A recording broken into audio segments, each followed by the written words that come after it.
respuesta siempre es Jesús. La respuesta siempre es Jesús. Amén. Así que cuando llegó a su clase, pues la maestra preguntó muchas cosas, ¿verdad?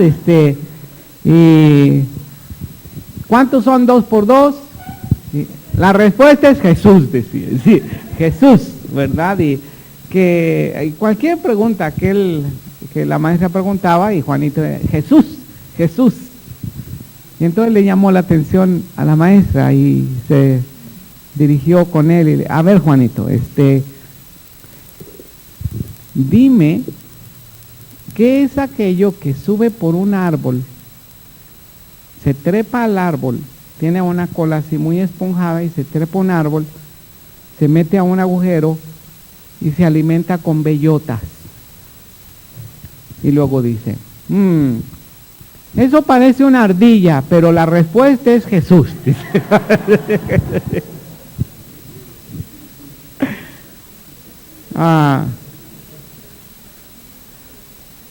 Cuando una mente tiene a Jesús en todos los momentos de su vida, eso va a marcar una diferencia muy grande. Cuando el Señor está en tu vida en toda circunstancia, en todo momento, y que Dios ha establecido principios para registrar y para grabar su presencia en tu vida va a ser completamente diferente. Amén. Toda nuestra vida debe girar alrededor del Señor Jesús. Es Jesús el centro de nuestra vida. Y debe ser Jesús el Señor de nuestra vida. Yo quiero hablar acerca de el señorío de Dios en tu vida. El señorío de Jesús en ti.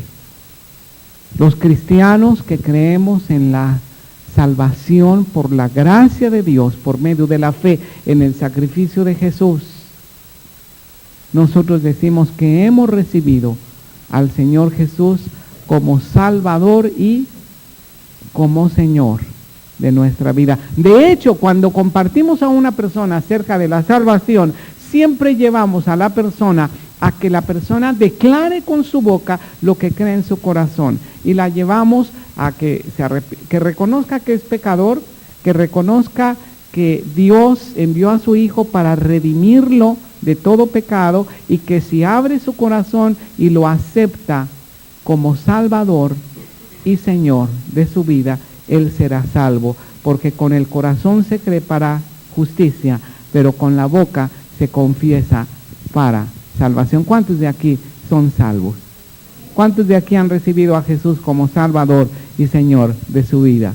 De esto se trata este mensaje, de declarar y hacer a Jesús el Señor de nuestra vida. Lucas capítulo 6, en el versículo 43.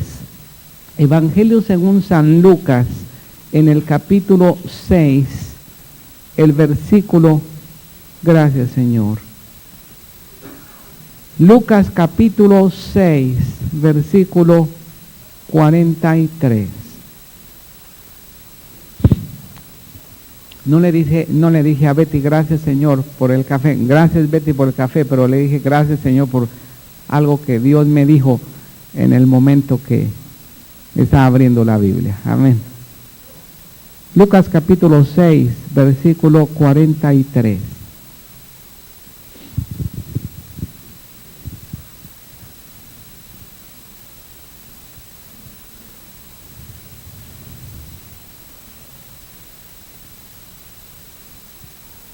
No es buen árbol el que da malos frutos, ni árbol malo el que da buen fruto.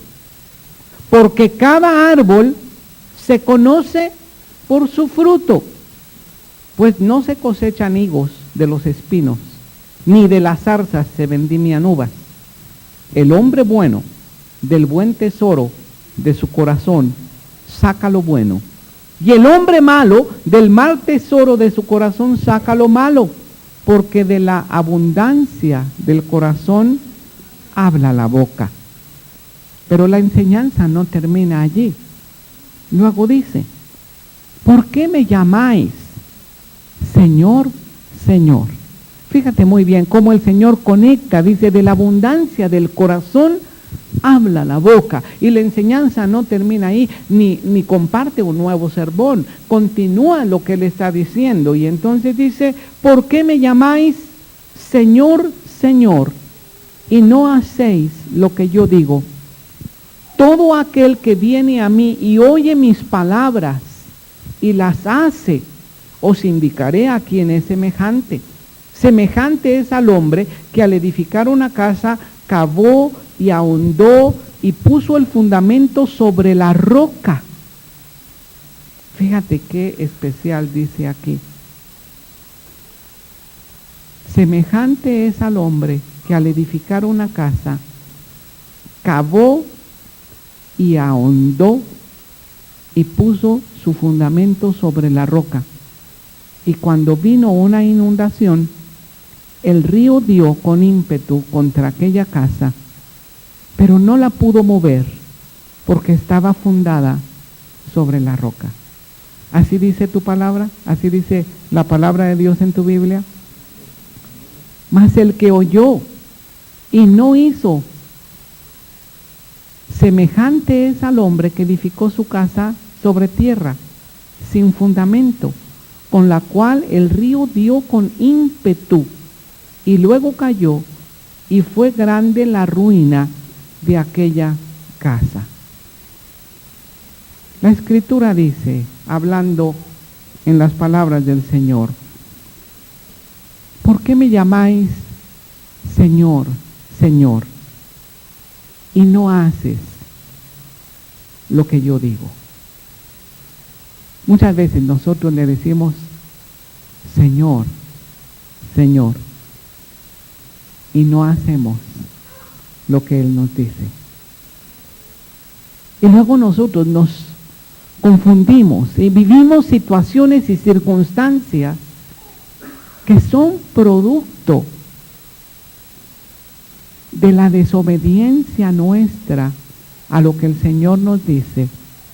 Y luego andamos todos quejumbrosos delante del Señor, que por qué nos andamos ahogando en ese río que llegó contra nosotros. Y es porque tal vez solamente le estamos diciendo al Señor con nuestros labios o con nuestros cantos, Señor, Señor. Y estamos siendo como hombres negligentes, necios, simples, tontos, diría la versión de Dios llega al hombre. Alguien que no tiene entendimiento. ¿Cómo tú puedes edificar una casa sobre la arena? Cuando vinieren los ríos, las tormentas, los vientos, azotaren contra aquella casa, no es que el Señor está profetizando lo malo para tu vida. Es solamente porque es un hecho, una circunstancia, que todo aquel que le dice Señor al Señor va a ser probado en su propia vida el señorío que verdaderamente está confesando con su boca que tiene del Señor Jesucristo. Me explico. Hace algunos años, mi esposa y yo fuimos a un terreno muy interesante, un terreno que está cerca del aeropuerto. Había ciertos planes en aquel tiempo para aquel terreno y era un terreno muy interesante, un terreno muy bonito, pero cuando llegamos a ese lugar me llamó mucho la atención. Había unas construcciones ya hechas allí, buenas construcciones. Habían construido una casa y algunas otras habitaciones, pero tenía ciertas características estas construcciones. Cuando yo quise entrar a esta casa, una casa con material muy bueno y todo, muy bonita, Pero cuando yo entré allí, vi que toda la casa estaba sostenida con pilares, con madera, porque tenía el peligro muy grande de caerse. Estaba agrietada, toda la casa estaba agrietada, con grietas de 45 grados. Cuando una construcción tiene grietas de 45 grados, esas grietas son muy peligrosas. Si hay una grieta así vertical o horizontal, no es tan peligrosa como cuando se agrietan las construcciones a 45 grados. Esto es tremendo. Bueno, cuando yo llegué ahí a ese lugar y yo vi esa casa con ese tipo de grietas, yo pregunté, ¿y qué pasó aquí? ¿Fue un temblor o el terremoto o una explosión o por qué está así? Todo lo que se había construido ahí, todo lo que se había construido estaba bien agrietado, muy agrietado. Me explicaron, sencillamente, ellos cuando construyeron, no construyeron con un factor muy importante en la construcción que debe hacerse en determinado tipo de terrenos como era ese terreno. Ese terreno era un terreno que le llaman un terreno móvil o un terreno movible, porque por la cercanía de la laguna de Chapala, no era un terreno firme, no era un terreno donde tú podías construir, aunque con toda seguridad habían colocado cimientos, sí habían colocado cimientos, tal vez habían colocado unos buenos cimientos, pero por haber construido, por no haber ahondado lo suficiente para encontrar un lugar muy firme, por no haber tratado ese tipo de terreno, solamente se puede construir cuando se ahonda y entonces llegan camiones muy grandes con ciertos materiales para rellenar aquel terreno y sobre ese nuevo terreno hacer una construcción que va a durar y va a permanecer.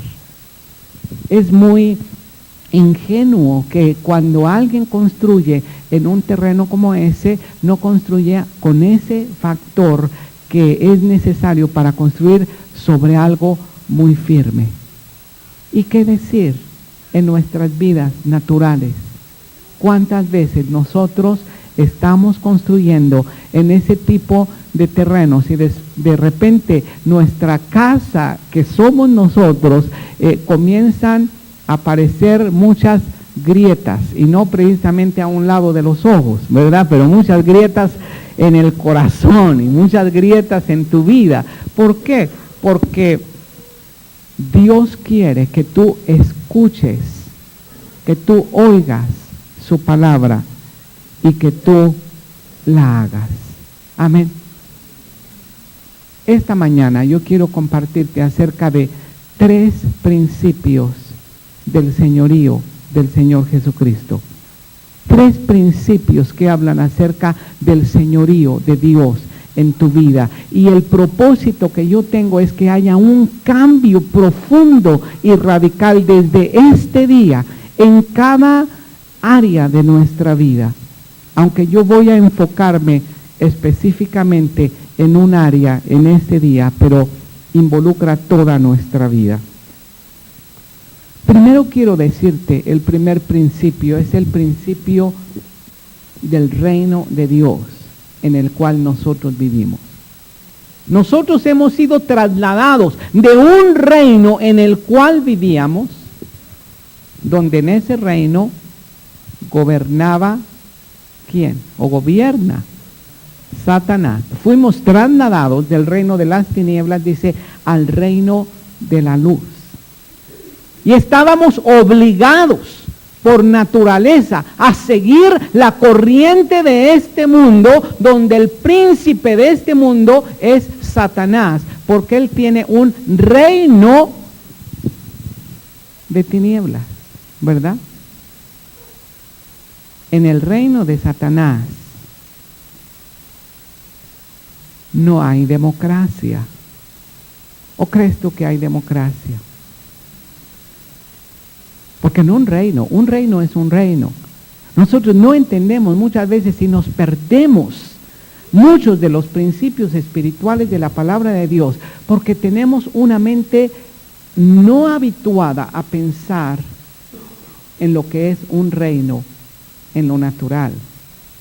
Pero déjame decirte que en el reino de las tinieblas, Satanás no reúne a todos los demonios para votar por tal o cual decisión que él ha hecho.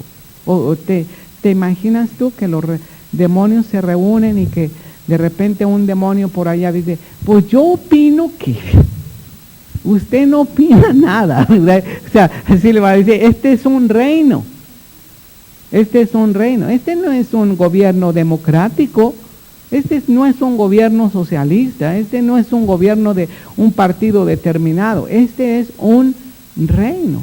Así se le diría a cualquiera que perteneciera en ese reino, ¿verdad? Así mismo es y debe ser el reino de Dios.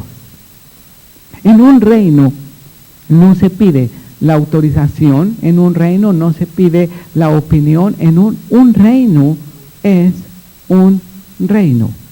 Y nosotros hemos sido trasladados del reino de las tinieblas al reino de la luz. Amén.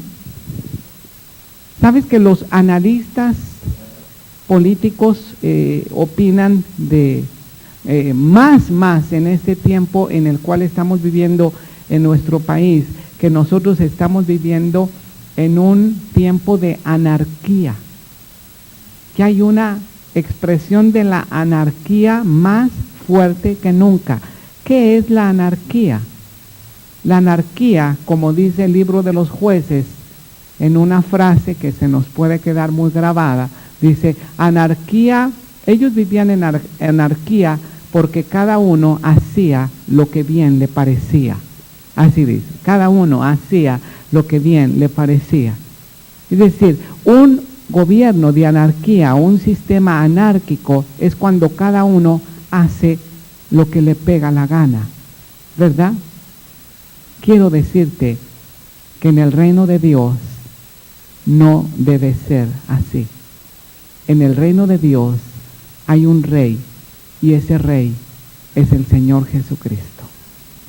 ¿Cuántos de aquí quieren ser bendecidos por el Señor?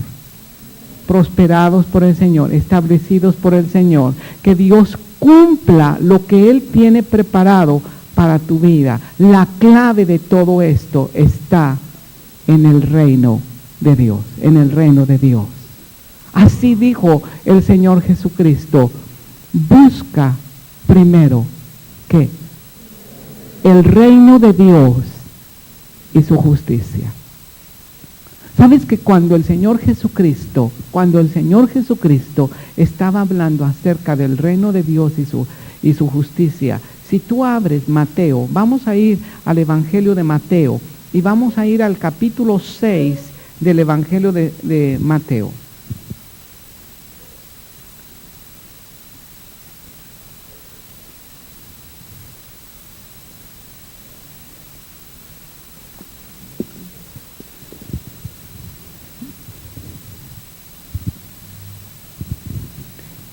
Si esta enseñanza, hermanos, si esta enseñanza de este día la agarramos, te aseguro que nuestra vida va a cambiar.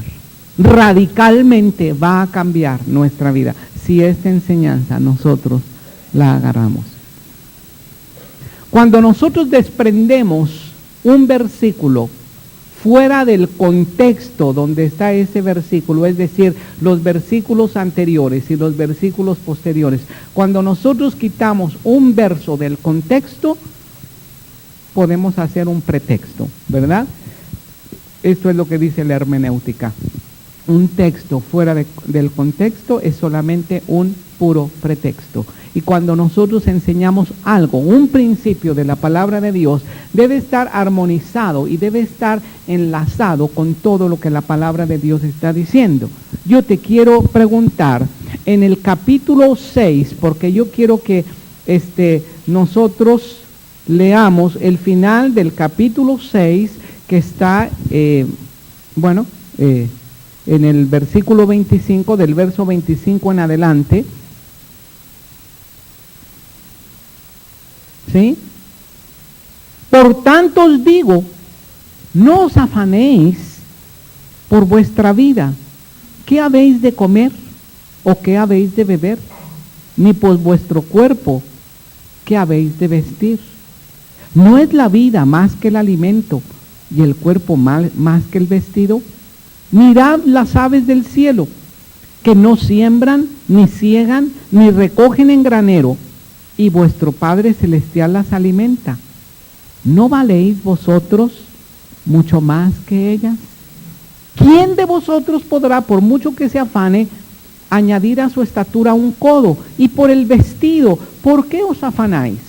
Considerad los lirios del campo, cómo crecen, no trabajan ni hilan. Pero os digo que ni aun Salomón, con toda su gloria, se vistió así como uno de ellos. Y si la hierba del campo, que hoy es y mañana se echa en el horno, Dios la viste así, ¿no hará qué? Mucho más a vosotros, hombres y mujeres de poca fe, ¿verdad? Bueno, antropos de poca fe, seres humanos de poca fe. No os afanéis pues diciendo, ¿qué comeremos? ¿Qué beberemos? ¿Con qué nos vestiremos? Porque los gentiles, dice, ay, pues si nosotros somos gentiles. No, nosotros no somos gentiles. Gentiles son todos aquellos que no tienen a Dios. Esos son gentiles, ¿verdad? Los judíos llamaban a aquellos que no eran judíos, los llamaban gentiles porque no conocían a Dios. Pero cuando un gentil ya conoce del Señor, deja de ser gentil para ser parte del pueblo de Dios. Amén. Entonces, todos aquellos que no son del pueblo de Dios son gentiles. ¿Cuántos de aquí pertenecen al pueblo de Dios? Usted no es gentil. Amén. Bueno, gentil, no de atento, ¿verdad? Yo sé que usted es muy atento, ¿verdad?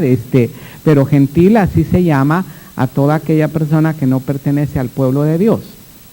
Porque los gentiles o los del mundo, o sea, si usted lo quiere definir más en cristiañol, ¿verdad? Los del mundial, pues, así. Los gentiles buscan todas estas cosas, pero vuestro Padre Celestial sabe que tenéis necesidad de todas estas cosas. Pero fíjate cómo continúa. Mas buscad primeramente el reino de Dios y su justicia, y todas estas cosas os serán añadidas. Así que no os afanéis por el día de mañana, porque el día de mañana traerá su propio afán. Basta a cada día su propio mal. Dime, ¿cuál es el tema? Esta es la parte final del capítulo 6. Yo quiero que nos detengamos un poquito aquí para dar una base de lo que nosotros vamos a estar hablando del señorío de Dios en nuestras vidas. ¿Cuál es el tema de todo el capítulo? Esto está al final del capítulo, pero vamos a comenzar con los títulos que están marcados en tu Biblia de cada párrafo o cada determinados versículos, cada tema que está hablando aquí. Por ejemplo, el primer tema del capítulo 6, ¿qué dice tu Biblia? ¿Cuál? El capítulo 6, al principio, en el versículo 1. ¿Jesús y quién? Jesús y la limosna. Está hablando acerca de la limosna, ¿verdad? Ahora, esta palabra limosna, ¿verdad? A nosotros se nos da la idea, pues, una limosna, por favor, y pues, toma 2.5, 2.20, esta es una limosna. Muchas veces, por causa de una mala enseñanza o un mal conocimiento, nosotros no hemos aprendido lo que es el ofrendar, lo que es el dar, lo que es el diezmo en la palabra de Dios. No lo hemos aprendido y nosotros consideramos solamente de la limosna. ¿Qué es una limosna? Una limosna es algo de lo que a ti te sobra, es una cosa poca de lo que tú estás dando. Este es el tema que comienza la Escritura a hablar acerca de Jesús y la limosna, y luego menciona el segundo tema que está en el versículo 5. ¿Cuál es? Jesús y la oración. Y luego en el versículo 16, ¿cuál es? Jesús y el ayuno. Y luego en el versículo 19, ¿cuál es? Tesoros en el cielo. Y luego en el versículo 22, la lámpara del cuerpo. En el versículo 24, Jesús y las riquezas. Y en el versículo 25, el afán y la ansiedad. ¿Cuál es el tema central de todo el capítulo 6? El tema central de todo el capítulo 6 está hablando acerca de los bienes terrenales dentro del reino de Dios, de tu vida dentro del reino de Dios, que involucra oración, que involucra ayuno, que involucra tu vida, pero que está involucrando todo lo que tú tienes dentro del reino de Dios. Amén. Bueno, cuando tú buscas el reino de Dios en tu vida, entonces tú vas a buscar a Dios como el número 1 de tu vida. Lo vas a colocar como el número 1 de tu vida. No lo vas a colocar como el número 2, menos lo vas a colocar como el número 3 o como lo último de tu vida, o como aquella que yo te cuento que decía que Dios solamente dice que como decía aquella canción, si sabías cómo decía, ¿verdad? El tiempo que te quede libre, si te es posible, dedícalo a mí. O sea, esto no lo dijo el Señor. Esto no lo dijo el Señor, ¿verdad? Lo dijo Chabuca Granda, pero no lo dijo el Señor. Muchas veces colocamos a Dios como lo segundo en nuestra vida, como lo tercero, como lo cuarto, como lo último, como al final nos acordamos del Señor. Y quiero decirte una cosa. Cuando nosotros no le damos al Señor el primer lugar en nuestra vida, en todas las cosas, entonces nosotros no lo estamos haciendo Señor de nuestra vida. Es lo que el Señor está diciendo. ¿Por qué me llamáis Señor, Señor, y no hacéis lo que yo os digo? ¿Qué es lo que el Señor está diciendo? El Señor está diciendo, busca primero el reino de Dios y su justicia. ¿Qué quiere decir buscar el reino de Dios y su justicia? Dice, pues buscar el reino de Dios y su justicia quiere decir orar. Una parte es orar, pero el orar es una enseñanza que el Señor habla específicamente de la oración, pero buscar el reino de Dios en su justicia es colocar a Dios como primer lugar en tu vida en todas las áreas, en las decisiones que tú vas a hacer, en lo que tú estás planeando hacer, en los bienes, en las riquezas, en todo. Buscar el reino de Dios quiere decir que tú lo vas a colocar a Dios como el primer lugar de tu vida. Me estoy dando a entender. Cuando tú no colocas a Dios, y esto es algo que solamente si tú entendieras la expresión reino en su totalidad, tú entenderías lo grave que es no darle a Dios el primer lugar de tu vida. Cuando en un reino donde hay un rey, alguien se opone a este reino, ¿qué le sucede a esta persona? Pues se desecha, se corta o le cortan la cabeza en un reino. Nosotros no estamos habituados a esto porque no hemos vivido, no hemos sido parte de un reino de esa categoría, pero sí estamos viviendo en el reino de Dios y nosotros necesitamos entender lo que es el reino de Dios. ¿Sabes lo que Lucifer hizo? ¿O por qué razón Lucifer, el arcángel de Dios, fue cortado y fue desechado? ¿Sabes por qué? Porque él no colocó en primer lugar de su propia existencia, no colocó a Dios. ¿Sabes a quién colocó en primer lugar de su vida? ¿A quién colocó? a él mismo, al yo.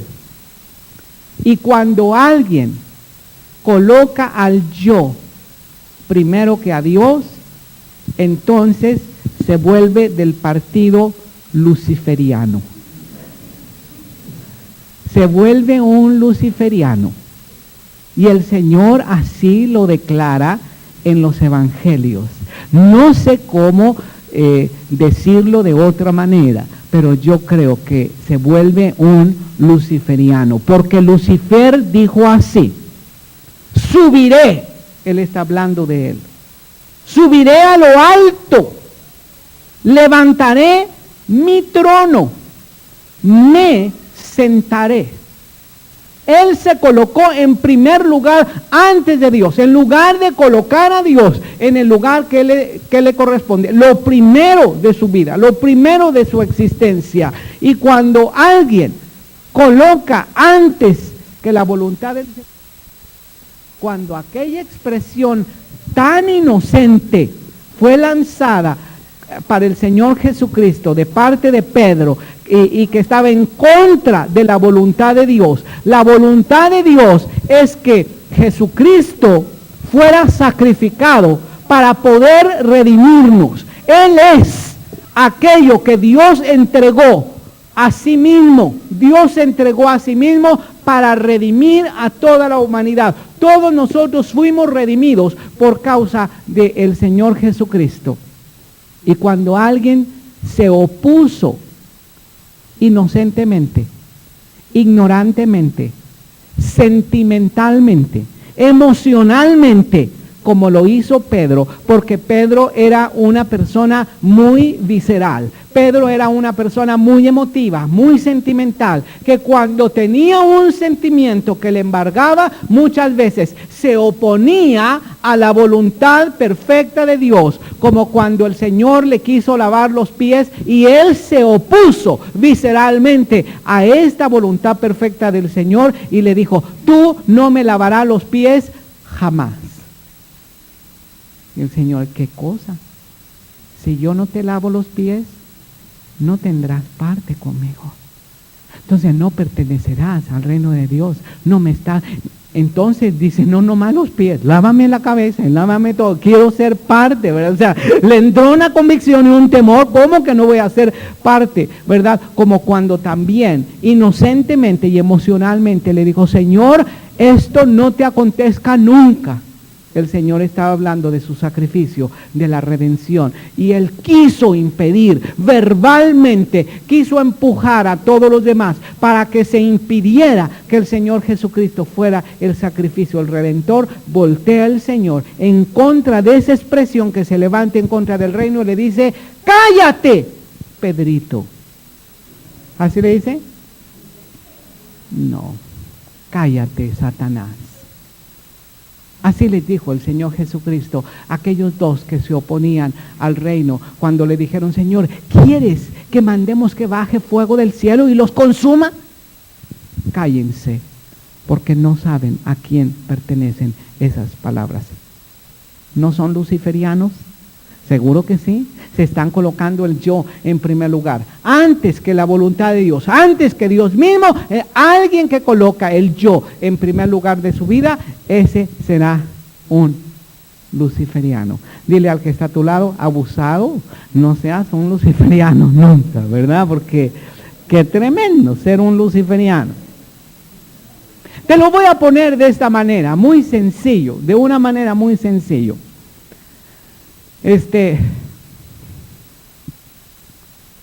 ¿Cuántos ya están casados? Levante su mano, sí. Está casado. ¿Y cuántos no están casados? Estoy hablando de varones. ¿Cuántos varones ya están casados? Con Z o con S, ¿verdad? Pero casados. ¿Y cuántos varones todavía no están casados? Levante la mano los candidatos, por favor. Sí. Que los identifiquen. Bueno. Imagínate que todos los varones aquí no estuviéramos casados, ¿verdad? Ninguno estuviera casado. ¿Cuántos varones se casarían con una mujer que les dijeran: mira, mi vida, yo te amo muchísimo, muchísimo.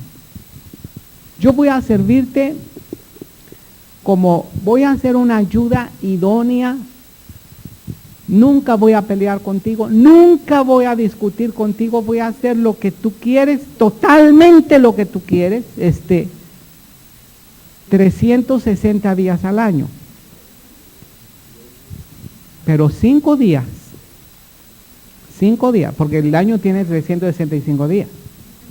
O sea, yo hago un pacto contigo, fíjate bien lo que te está diciendo, yo hago un pacto contigo que durante 360 días no vas a tener ni un reproche de mí.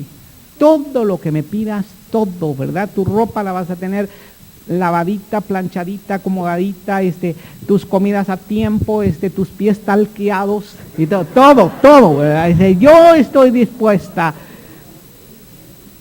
360 días. Pero 5 días al año yo voy a tomar mis vacaciones matrimoniales. Y 5 días,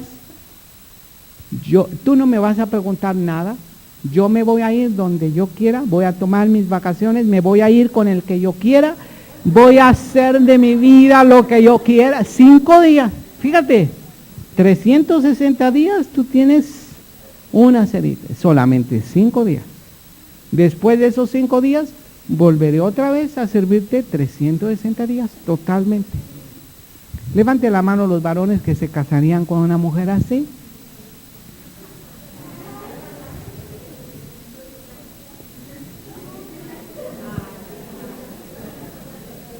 Bueno, vamos a ponerlo de esta manera. Ahora vamos a ir con las mujeres. Las mujeres son más exigentes. Eso, que ni que vea. Las mujeres son más exigentes. Les vamos a dar la oportunidad. A ver, ¿cuántas hermanas se casarían con un hombre que les dijera, mira, mi vida, tú eres todo para mí, yo voy a vivir contigo 364 días en un pacto matrimonial total, voy a ser tu protección, tu amante, todo voy a hacer para ti, el que te va a amar en las buenas, en las malas, todo. Yo voy a darte el lugar que mereces, voy a ser delicado contigo, todo. 364 días. Pero 24 horas, nada más 24 horas. Tú me vas a dejar hacer lo que a mí se me pegue la gana. Yo me voy a ir con otras mujeres, yo voy a hacer lo que yo quiera, ¿verdad? 24 horas van a ser mis vacaciones. Sí, yo sé que en muchos casos, pero no hicieron pacto, ¿verdad? Y si tú hubieras sabido antes, te lo hubieras pensado mucho, ¿verdad? Pero estamos planteando que apenas están haciendo los compromisos, ¿verdad? 24 horas, yo voy a hacer lo que yo quiera. Y luego después vuelvo contigo otros 364 días, pero ya sabes que un día, ese día es para mí. ¿Cuántas mujeres se casarían con un hombre así? ¿Cuántas mujeres? ¿Sabes una cosa? Así es en el reino de Dios. Así es en el reino de Dios. ¿Sabes que Dios advirtió a su pueblo tantas veces que al final les tuvo que dar carta de divorcio? Sí, Dios es divorciado. Dios está divorciado. Dios dio una carta de divorcio al pueblo de Israel, porque no toleró que en su reino las cosas no se hicieran como Él quiere que se hagan. Ahora, hay principios que el Señor dejó establecidos para que recordáramos que Él es el Rey, que Él es el que manda, y para que nosotros recordáramos y nos preguntáramos, ¿quién es Señor en nuestra vida? Es como un automóvil. Fíjate, en los automóviles siempre hay una cosa, yo no conozco mucho de mecánica, tal vez yo me equivoque en los vocablos que yo use para referirme a este principio, pero en los carros hay un indicador, un termostato, ¿verdad? Que cuando la temperatura del motor está subiendo mucho, porque los motores se calientan, están trabajando y se calientan los motores, pero hay un momento cuando el indicador muestra que es el momento de que accione algo más.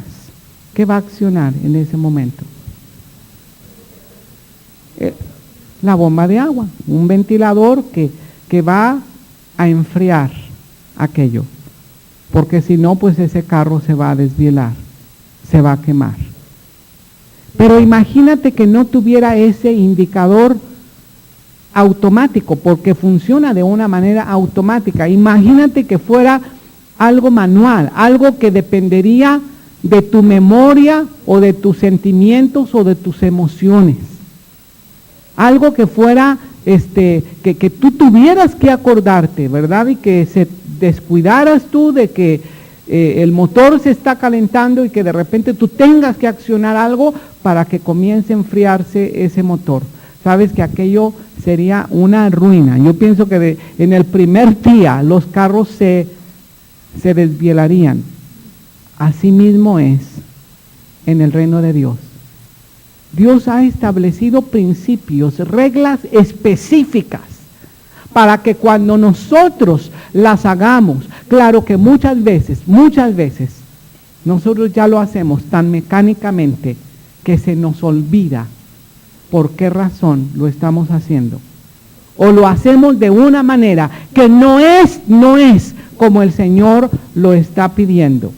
Yo ponía un ejemplo con los servidores en la mañana. Tenemos una reunión de las 9 a las 9:45 con todos los que están activos aquí en la iglesia, pero haz de cuenta que es como esa, ¿cómo se le llamaría? A la kipá, como esa boinita judía que usan todos los varones, o deben usar todos los varones, en una sinagoga, ¿verdad? Y no solamente en la sinagoga, hay muchos judíos ortodoxos que tú los ves en su trabajo y todo, y los ves con esa boinita, ¿verdad?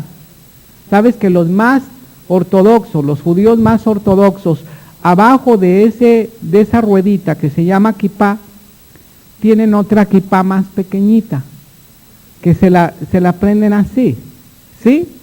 ¿Por qué? ¿Por qué razón? ¿Sabes qué tienen? Hay una regla. En una ocasión yo me encontré una kipá en el piso, en una sinagoga tradicional, me encontré una kipá y todo el mundo pasaba por allí y nadie recogía la kipá. Entonces yo dije, pues, qué raro, ¿verdad? Pues si nadie la quiere, pues está muy bonita, yo la recojo. Porque sí pasaban y la veían, pero nadie la recogía.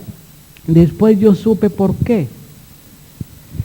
Los judíos más ortodoxos, cuando ellos están caminando y se les desprenden la kipá exterior, la más grande, lo que representa la kipá para ellos es algo tan grande, o debe ser algo tan grande, que si se les cae, ellos no la pueden recoger y ponérsela nuevamente. Y por eso tienen otra kipá pequeñita que permanezca. ¿Sabes por qué? Porque uno de los 3 significados principales de la kipá es que este varón recuerde delante de quién está. Que recuerde que Dios está por encima de su vida y que la presencia de Dios ahí está. Es como el talid, como el manto que Dios mandó que se hicieran un manto con franjas azules, y que ese manto les recordara, les indicara que ellos tenían que vivir santamente porque Dios es santo. Esto es las indicaciones, los indicadores que Dios ha colocado para que nosotros recordáramos quién es el primero en nuestras vidas. Me estoy explicando. Por esa razón, Dios estableció ciertos principios, ciertos mandamientos, ciertas normas, que muy posiblemente cuando tú los lees, tú no entiendes muchos de esos principios, pero tú tienes que saber el día de hoy que Dios lo puso de esa manera para establecer principios, para nunca olvidarnos que Dios es el primero, o debe ser el primero en nuestras vidas. Vamos a ver el libro de Levítico, por ejemplo. Levítico 27. Levítico es el libro de los levitas, es el libro donde están las leyes de Dios, los mandatos de Dios. En el capítulo 27,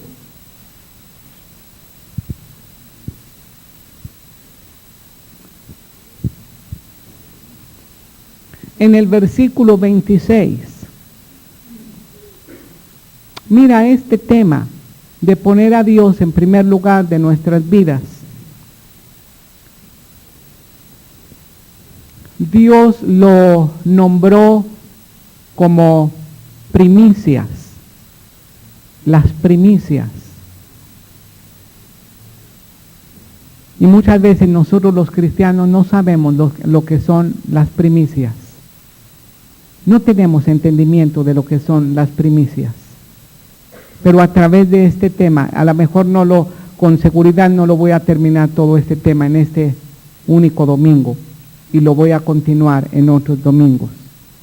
Quiero decir aquí que aunque Mario anunció que el día de mañana él sale, hoy mismo o mañana él sale a Nuevo Laredo, porque martes, miércoles, jueves y viernes tenemos las clases del CEPIL, un nuevo CEPIL en Nuevo Laredo. Les pedimos oración y les pedimos que Dios provea en todas las áreas para ese programa, para el CEPIL. Tú dices, híjole, pues van a irse los dos, va a irse Mario y va a ir el hermano, no va a quedar nadie aquí para el miércoles. No, nosotros nos vamos a turnar. Él va a enseñar los 2 primeros días, yo voy a enseñar los 2 días siguientes. Entonces yo voy a estar aquí, Dios mediante, el miércoles, en el servicio del miércoles. Para todos aquellos que no saben o no conocen las actividades de esta congregación, tienen que saber que todos los miércoles a las 7 de la noche nosotros tenemos un servicio.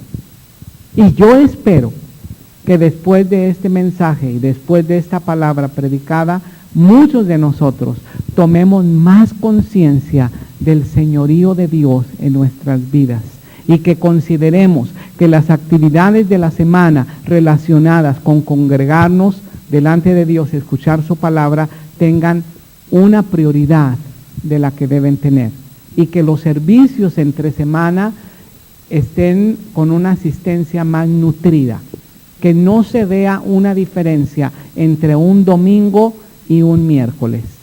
Yo tengo ese sueño, que un día todos nosotros agarremos la onda de tal manera que el Señor sea lo primero en nuestra vida. Antes que cualquier cosa, que Dios sea lo primero. Amén. Y esto es lo que vamos a leer. Levítico capítulo 27, versículo 26. Levítico 27, verso 26. ¿Lo tienes? Pero el primogénito de los animales, que por la primogenitura es de Jehová, nadie lo dedicará, sea buey u oveja. ¿De quién es? De Jehová es. Mas si fuere de los animales inmundos, lo rescatarán conforme a tu estimación, y añadirán sobre ella la quinta parte de su precio. Si no lo rescataren, se venderá conforme la estimación. Pero no se venderá ni se rescatará ninguna cosa consagrada que alguno hubiere dedicado a Jehová de todo lo que tuviere. ¿De qué? De hombres y animales y de las tierras de su posesión. Todo lo consagrado será cosa santísima de Jehová. Ninguna persona separada como anatema podrá ser rescatada. Indefectiblemente, ¿qué? Ha de ser muerta. Estas palabras de Levítico, muchas veces los cristianos no leemos el Levítico, ni el Deuteronomio, ni ninguna de estas cosas porque decimos, ay, es que es muy enfadoso. Es que es puras reglas para los judíos, ¿verdad? Es puras reglas para el pueblo de Israel. Pero sabes que nos perdemos de los principios más grandes que Dios nos habla acerca de nuestra preciosa salvación. Por eso el Señor Jesucristo decía a la samaritana, porque la salvación viene de Israel. Tenemos que estar muy atentos, mucho más atentos, de ver los principios que Dios ha establecido o que Dios estableció con el pueblo de Israel para nosotros, que nosotros hemos sido adoptados como hijos suyos y nosotros somos hechos participantes de su pueblo, del pueblo de Dios, porque entonces tenemos que entender más el significado de estos principios. ¿Qué quiere decir un animal que es dedicado a Jehová? ¿Qué quiere decir un animal que es consagrado a Él? ¿Qué quiere decir? Que todos los primogénitos, déjame decirte, todos los primogénitos, sean humanos o sean animales, todos los primogénitos, dice, son de Dios. Todos los primogénitos son de Dios. Pero Dios estableció algunos animales como animales puros y otros animales los mencionó como animales impuros. Muchas veces no sabemos por qué son animales puros y por qué son animales impuros. Decimos, son animales puros porque Dios les permitió que comieran de esos animales, y son animales impuros porque no deberían de comer de esos animales. ¿Sabes? Muchos no saben por qué son puros y por qué son impuros. Son puros los animales, o eran puros los animales, porque esos animales tenían que servir como sacrificio para Dios. Estos animales iban a ser sacrificados. Eran animales perfectos, debían ser perfectos. Pero si todos los animales, el primogénito de los animales era de Dios, quiere decir que aún de los animales impuros, vamos a suponer, un asno era considerado o es considerado como un animal impuro. Pero si nacía un primogénito de asno, entonces, ¿qué hacían con ese primogénito de asno? ¿Qué tenían que hacer? Lo tenían que, pero era un animal impuro, no se podía consagrar, no se podía sacrificar. Nunca iba a saber que iban a sacrificar a un burro o a un cerdo, no podían sacrificarlo. Pero sin embargo, todos los primogénitos eran del Señor, sean hombres o sean animales. ¿Sabes lo que tenían que hacer? Era rescatar o redimir ese animal y entonces sacrificar un animal puro en lugar de este animal impuro. ¿Me explico? Entonces los animales impuros se convertían en puros gracias al sacrificio de un animal puro. ¿Me explico? Bueno, vamos a ir adelante para entender esto. El principio de todo que Dios les enseñó aquí era para colocar a Dios como el primero en su vida. Éxodo capítulo 13 está mucho más claro porque no lo ve solamente no se ve solamente en un pasaje. Éxodo capítulo 13 en el versículo 1.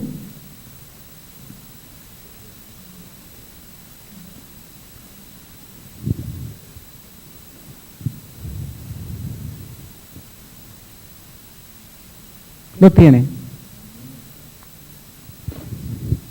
Dice, Jehová habló a Moisés diciendo, conságrame todo primogénito, cualquiera que abre matriz entre los hijos de Israel, así de los hombres como de los animales, ¿qué?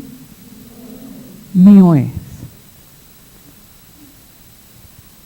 ¿Cuántas personas que están aquí tienen hijos primogénitos?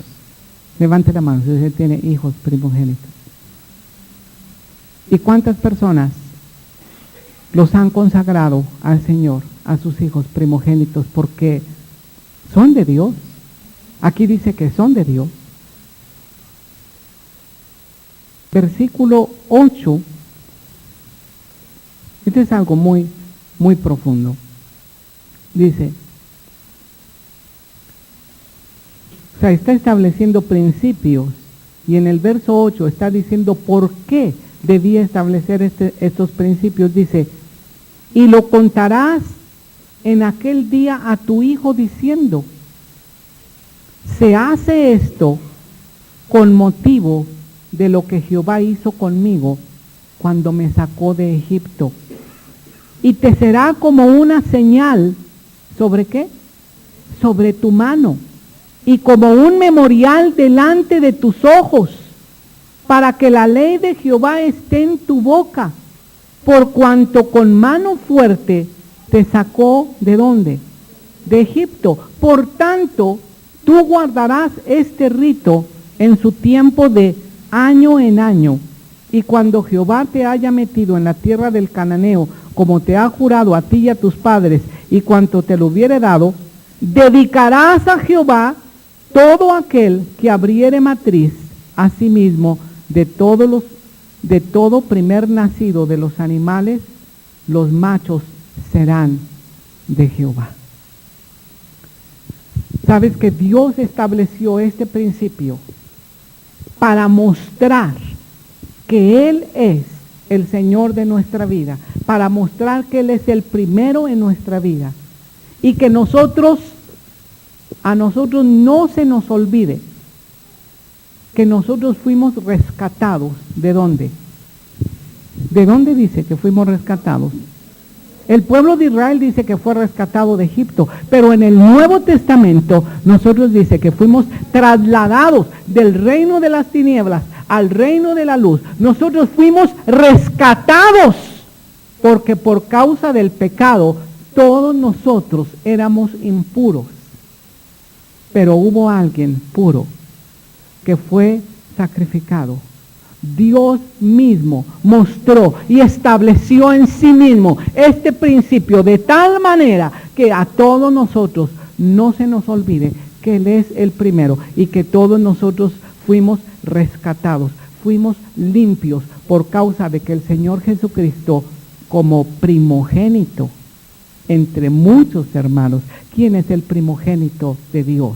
Al principio dice que Él era el unigénito, el único Hijo de Dios, pero después menciona que Él se constituyó en primogénito entre muchos hermanos, siendo nosotros o habiéndonos sido dado el poder de ser hechos hijos de Dios. Amén.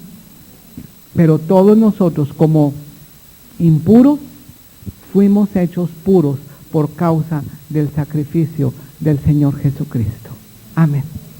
Por esto el Señor estableció que toda primicia, sea de animales, sea de granos, de todo lo primero en tu vida tiene que ser consagrado para el Señor.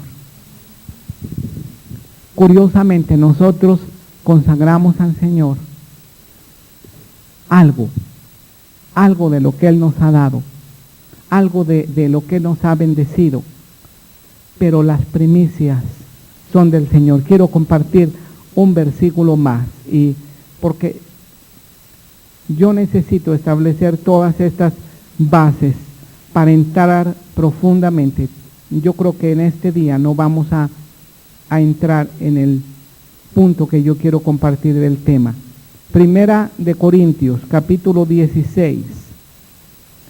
Primera epístola a los Corintios, en el capítulo 16.